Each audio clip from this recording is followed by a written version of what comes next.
Welcome to the Daily Commercial Forum. I'm your host, Sandy Moore. There are many children in the state of Florida that need a good home with loving parents. Today, we are going to share how public and private adoption agencies help these children find caring families.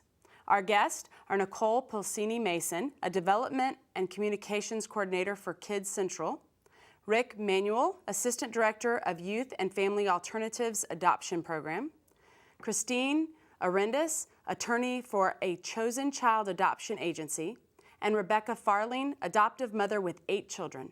Welcome, everyone. Thank you. Thank you. Let's start out by talking about the types of children who are available for adoption in our area. Nicole, why don't you start? In our area and across Florida, we have many children for adoption through the public system, and they come into the system through our child welfare. And for the most part, they've experienced some type of abuse, neglect, or they've been abandoned. So they have a lot of issues and challenges that come with them, but they have many possibilities and opportunities with the parents that will adopt them. So is this pretty much all ages of children? It actually, do you want to start? It is primarily, but the children we currently have available, I would say, are the older children, the teenagers. A lot of the younger children have already been adopted, or there's already a relative that's already in the process of adopting. So mainly the children we recruit for are going to be the older teenagers, sibling groups, children like that. And I know, Christine, you have a different kind of angle on this. Tell us a little bit about the types of children that you deal with when it comes to adoption. Well, in the private arena, we normally deal with your infants. We might have birth mothers come to us that are in a situation where they know they're not going to be able to parent, so they make an adoption plan. Or we might have a phone call from a hospital where a child has been dropped off per the Safe Haven statute. Or we might have a birth parent contact us. Their children might be a little bit older, and they say, I just need help. I need to make a plan here. So we have a wide range, but for the most part, we deal primarily in infants. And I mean, is there a crisis right now as far as trying to find people that are willing to adopt all of these ages? We definitely are having, there is kind of a crisis in finding parents that are willing to adopt teens or to adopt siblings together to keep those bonds intact, and also to accept the challenges of the children who have experienced abuse and neglect. So it's a very difficult thing for us to find are those right parents and properly match them up. How do the children end up in the system? I know you mentioned abuse and neglect, Right. but how is it that they have ended up in the system? When they're available for adoption through the child welfare system and the public system, as I said, they've experienced abuse or neglect. So that means there's been a report to DCF, we've done an investigation, they found it. Usually the parents have been given a case plan, it didn't work out, and so the rights have been terminated. In most cases, the children have along the way been placed with relatives or a non-relative, but there's some that still haven't been and are still in need of an adoptive family. We've actually been very fortunate here in Circuit 5 that over the last 3 years, 65% of our adoptive families have been relatives. Like we've already said, the children that we are recruiting for are those specialized children that have behavioral issues, developmental issues, typically teenagers. A lot of them end up in the juvenile justice system. So at this point, we're doing targeted recruiting for those children, and a lot of them actually are sibling groups at this point. So now, would those be considered, like even children who have like behavioral issues, are they considered special needs kids? Is that, or is that completely a different? Any child that's involved in the public child welfare system is a special needs child, and there's various criteria that falls under. Age of the child, if the child's 8 or older, that's a special needs criteria. Developmentally delayed, behavioral issues, if a sibling group, that's automatically a special needs, and if a child is biracial, that qualifies as special needs. Medical issues also, right? Yes. Now, Rebecca, I know you're very familiar with this situation. You have 8 children, as we mentioned in the introduction. How many of them are adopted? 6 of our children are adopted. There are 2 sets of sibling groups. One is a set of 4 brothers, and the other sibling group is a brother and sister. And how old are your children now? The two that are siblings are 10 and 11, boy and girl. The sibling group of four are, the oldest is now 19, the next brother is 17, and then there's 8-year-old twins. Very good. Now, did you think, I just really want to have a big family, I just want to adopt a lot of kids? Or tell us a little bit how this happened. No, not really. We originally started, we wanted to adopt, yes. We have two of our, biological children. Our oldest is 32, and then we have a son who is 17. And we just wanted more children, but had not set out to adopt quite as many. But as foster parents, we went into it as foster parents. And then when the children start coming into your home, you develop those bonds. And if, that particular child or children come up for adoption, and you have that opportunity, that's how we proceeded.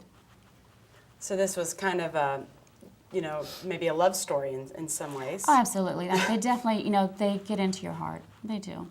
And did you find, was it difficult for the child to adapt to your family, or what were some of the maybe struggles to begin with? The brother and sister were with us when they were very young. They were 2 and 3, so they pretty much grew up, accustomed to us and, our family. The set of 4 that we've adopted, Josh moved in when he was 13 and was not doing well in his non-relative placement and needed a different place and came to us as a foster child. And within about 6 months, his older brother also wanted to move in. And then we adopted those 2 eventually.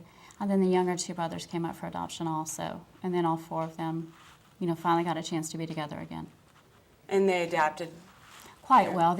I think the worst would, teenagers can be more difficult, but, coming from an abuse situation, you have, all those things that come with that. And also being a teenager is a difficult time in the best of circumstances. Do you find that it takes a special kind of person to be a foster parent and to even adopt kids? I mean, this isn't necessarily for everybody. Am I right? You're right. It definitely takes somebody who's going to have the commitment and have an open heart and just be dedicated to love these children even through the challenges. Every parenting experience of any child, there's going to be ups and downs, and it's no different with, adoptive and fostering. What are some of the things that you do in order to find the right matches? Because you mentioned kind of trying to find the right people for the right children. Well, I mean, we don't seek families for children. We seek families that are going to meet the children's needs. In other words, we're not in it to if we can't find the right child for an adoptive family, I mean, that's not our goal. We're trying to find the right family for the child. Right. Mm-hmm. And we're not going to rush into an adoption just to meet a goal or have a child adopted. We want to take the time to make sure we're doing the best recruitment possible to ensure that we find the best fit for the child. And as long as we're doing that, we find that we have very successful adoptions. And if I may, in the private sector, we have the same reasoning behind our matches. But what we do is we look at what is the birth parent looking for in adoptive parents, and then what is adoptive parents looking for in a child, and we try to make the matches based on those. And in the private arena, if we've got a birth mother who wants to see profiles, we will allow her to look at profiles. She might have 4 or 5, look at them and choose 1, 2, and 3. And then we begin our matching process from there. But it's all based on the criteria that both sides have set forth before we even get to that point. Well, and I was a foster parent for years, and I know a lot about the system. I know about the children that you're coming in. What kind of training? Because it's not the same as necessarily just raising your own child from birth. You are dealing with different issues that they may have. But what kind of training do you all provide to help parents? And maybe, and Rebecca, you might even be someone that might be able to answer this as well, to be able to help you to deal with maybe some of the things that might come up for kids. Well, there is a 30-hour course that if somebody calls our agency and wants to adopt and wants to go through the adoption process, there's a program called the Model Approach to Partnerships and Parenting.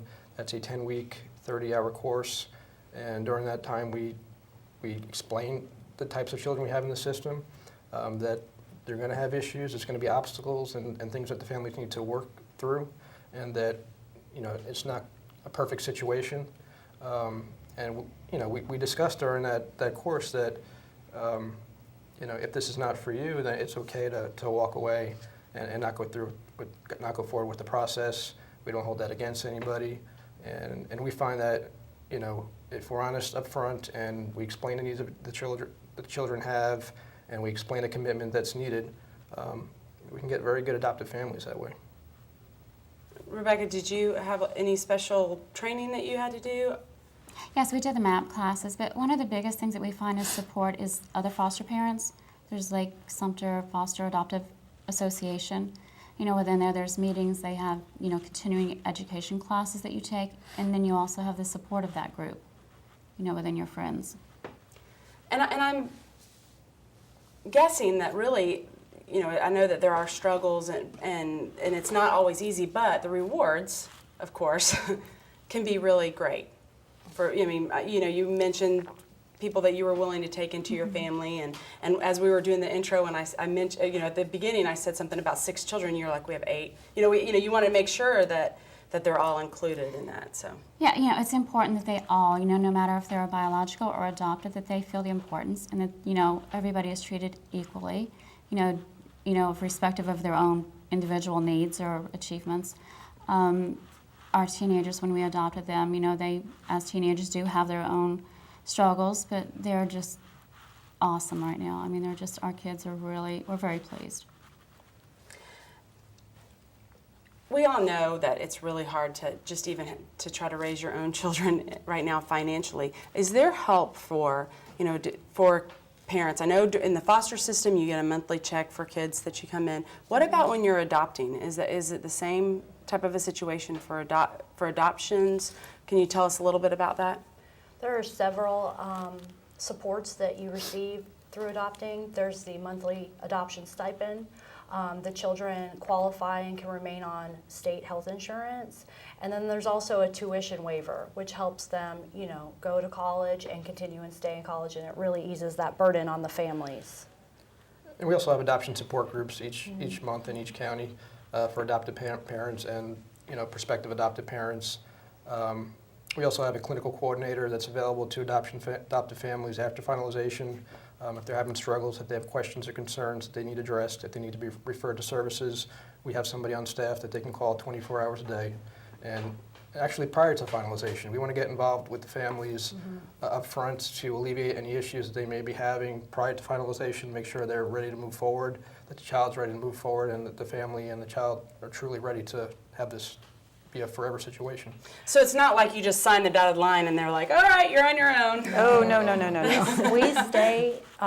We stay involved with them as long as they need us, and even if there's a time where they don't feel like they need help at that moment, they can always come back and contact either Youth and Family Alternatives or Kid Central. We have a post-adoption group also, so we are always there. We want the adoption to be strong, and we want that family to stay intact. We don't want, any issues. So we try to support them as much as possible. Is that the same in the private sector as well? To a different level, but yes.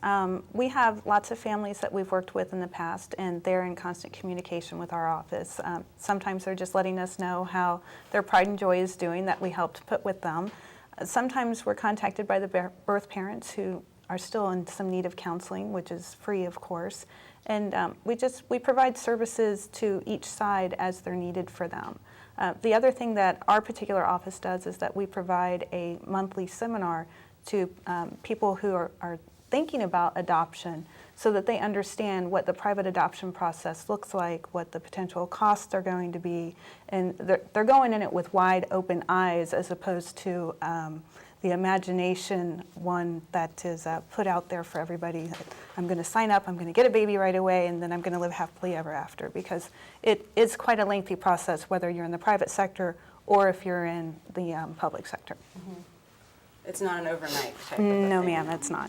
No, and that's something very important to always portray, to everybody who's considering adopting, that it's not, quick. It has to be done correctly. It takes time. Now, talk to me a little bit about the legal rights of an adoptive parent and also even the birth parent. do you ever have a situation where they give up the child for adoption? I mean, and then all of a sudden the adoptive parent changes their mind, or maybe they want to go through the system and do it right. I mean, what's the legal ramifications here? What's the... I can probably help you with that. If a child is over 6 months of age, then the consents that the birth parent signs can be revoked up to 3 business days from signature. If, however, the child is under 6 months, those consents are irrevocable from the moment they're signed. So if you have a situation where a birth mom contacts someone, she wants to sign consents, you go and you do consents per the statutory requirements, which for an infant is 48 hours after delivery or upon written discharge to her medical record, and she suddenly decides that she wants to change her mind after she's signed the consents, it's too late at that point. So adoption isn't necessarily a decision that you just jump into. You really need to think about what you're doing, especially if your child is under 6 months, because once you sign, there's no turning back. And my guess is that you're very clear with the parent on that as well. In numerous documents and numerous conversations before they ever get to that point. And our particular agency, when we're doing a consent signing, they can sign whatever they want up to the point of the consent. And when we get to the consent, we're very clear with them. We want you to take whatever time you have, take whatever time you need, think about what you're doing before you sign, because it is irrevocable from the moment you sign it. Now, do you have to know, like in a situation where the mother is pregnant, do you have to know who the birth father is? Not necessarily. Birth mothers have a constitutional right to privacy, as do anyone else. And if they choose not to identify the father, they're not required to. If they identify the father, anyone who's facilitating the adoption will have to reach out to the father. But if it's an unmarried biological father, he has certain requirements that he has to meet under the Florida statutes. And if he doesn't meet those requirements, he's not even entitled to notice, but for the fact that she identified him. If it is a legal father, however, he has to be served and he has to be dealt with per the courts. So do you ever have the situation where someone realizes that that was their child and they were adopted out, like later? Yes. And is there any legal, does the father have any rights later? Well, it depends on the case, it depends on the situation. Absent any fraud or duress within the case, if it's an unmarried biological father and he didn't do what he was required to do under the statutes, which requires strict compliance, there's no turning back, and he can't protect any rights he may have had because he never established them. He did not turn his inchoate rights, as we call them, into constitutionally protected rights. And so he would not be able to pursue it further. Okay, I think I understand that. We're probably delving into something we shouldn't even. I guess the main thing in a public adoption is that process has already occurred by the time we get a case. Once a Right. child is committed to the Department of Children and Families for adoption, the case is staffed over to our agency, and then we'll move forward with the adoption process. I think it's a little different with the private adoption. Well, because I know that would be I think that would be a fear for a parent, would be, or someone who's thinking about adoption is, what if, I adopt them and then all of a sudden their parent wants them back, or something to that extent, or if their parent is still in their, in their life, or how do you sever that, especially if they're older and they know who their parent is, can they, I don't know, did you have any issues with your kids having to do with their birth parents? The two youngest, the two that we adopted when they were very young, no. The teenagers, they definitely know their mom. She was abusive, and there's no intent at all of them going back. Right. They have. As with any case, everything's different. And when they're older, they sometimes do know their parents or other family members, but the family, hasn't adopted them because they're not able to. They're not fit and such. And when we're involved and we're talking about adoption, after they've been abused and neglected, it's usually very clear in the process that maybe this child does have a relationship, but that mother's not able to take care of them, or this child does have an aunt who wants to be involved, but she can't take care of her. But there's boundaries, and it's all kind of mentioned up front. But if they're in the system and they're coming for adoption, the rights have been terminated, and there's no going back. Right. And we stress recruitment techniques in Circuit 5 that, we want positive biological family connections to continue for the child if at all possible. We discussed that with the prospective families during the recruitment process and the match process. So if it's safe for the child and it's going to be a positive situation for the child, it's, giving the adoptive family additional support, maybe a respite situation if they need a break, having an aunt or somebody that's close to the child that's still a positive connection can benefit both the child and the family. And I also think that you need to be open and honest with the child about what their origin is, because if a child goes through his life and he thinks that you were my parents, and then suddenly finds out that he was adopted, that's not helpful for the family or the child. So we actually encourage our adoptive parents to have a life book for the child and let them know what their background is and where they came from. And if one day they decide that they want to have a relationship with their birth parent, that's what the Adoption Reunion Registry is for, so that both sides can sign up in the Adoption Reunion Registry and they can reconnect if they want to. Well, I know that as parent, I know kids, you're talking about the positives of, the other families, and they need to feel that wholeness, and they need to feel like there's good in that situation. Are there special things that you all do for the children to help them to adapt to the situation? Is there counseling that's provided? What do you do for the children to help them get through maybe this adoption process or living in a different family or any of those things? Well, a lot of the times the children that are in care or in counseling, they need ongoing counseling and support. So we'll refer them and link them to services. It really is based on the needs of the child. Some children that they're older, they've had a relationship with their parent throughout their life, and all of a sudden the rights are severed. They're not legally the parents anymore. They may need closure. So we actually had a situation a couple years back where we had a teenager that was lingering in foster care. She had a lot of behavioral issues. She was getting arrested, and she was going from placement to placement. As it turned out, she needed closure with her biological mother. So what we did is we had the mother do a video, basically giving the child permission to move forward, and it was okay to be adopted. It was okay to have another family, and that she'd always be her mother. And she actually ended up having a very successful adoption and is doing very well right now. So a case-by-case kind of a basis. And I know you were down there nodding your head when we were talking about that. Do you have experience with any of this? With our four that are the sibling group of four, they are in contact with their grandmother and different aunts and uncles within the group. So, they have that support still, which is a great addition to the family to have aunts and uncles and a grandma and all that. So in a lot of circumstances, it is case-by-case, and it would need to be worked out accordingly. Again, best interests of the child. Tell us a little bit more about any services that are available for the children and for the parents. I know you had mentioned that you have services for both the parents that are giving up the child and...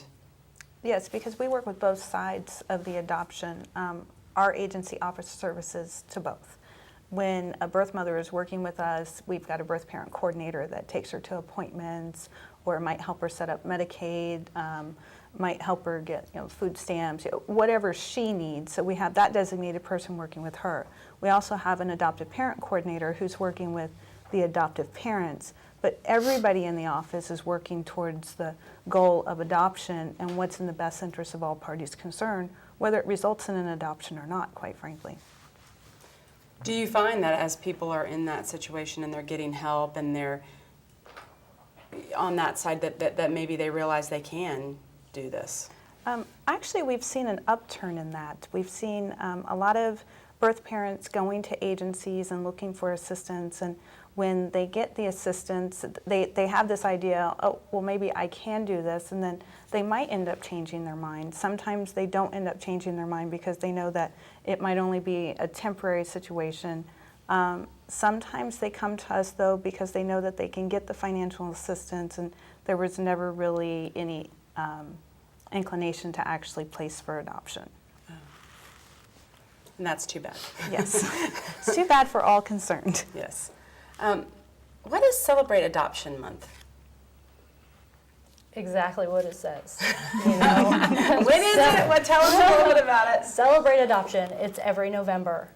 And Youth and Family Alternatives really takes the lead on setting up the events across Lake, Citrus, Hernando, Marion.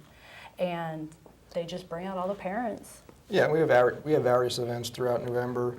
In Hernando County, last November, we had an event at one of the local churches where adoptive families got together, and we had a breakfast and raffles and games and things like that. We had a similar event in Lake County and also in Marion County and Sumter County. So, you know, there's celebrations at the courthouses, and we'll try to get as many families together, do as many adoptions as possible. During Adoption Month, it gets a little hectic, but it's very successful each year. You know, but you know, we want to finalize adoptions based on the needs of the child and the needs of the family, and we don't want to rush any adoptions to meet a goal or to have 50 children adopted during National Adoption Month. But a lot of times, it ends up happening. They save their adoptions, their finalization day for November. Yeah. Just for that. Just for that, just to Yes. be part of the celebration. Well, as we're running out of time, before we stop, I want to make sure that if somebody is thinking about adoption or wants more information on possibly being able to adopt, can you both tell us where they could get information, both privately and? They could go to www.kidscentralinc.org, and they'll be connected to the appropriate agency in their area. And then in the private sector, they could Google any of the agencies, or they could start with our website, which is achosenchild.com, and it's got tons of information on it about seminars and resources. And if you're looking to get started in the private adoption world, educate yourself, find out what you need to know, because it's a longer process than a lot of people think. So prepare yourself for that. We also have an adoptions website as well. It's www.yfaadoptions.com. And on there you'll find our orientation dates, which are each month, our schedule of MAP classes, the dates of the support groups, and links to KCI's services as well. And both websites are very good if you want adoptive information. And say the website again, YFAadoptions.com. YFA. That's what I missed. Very good. Well, thank you very much for your time, and good luck with all your children. Thank you. Thanks.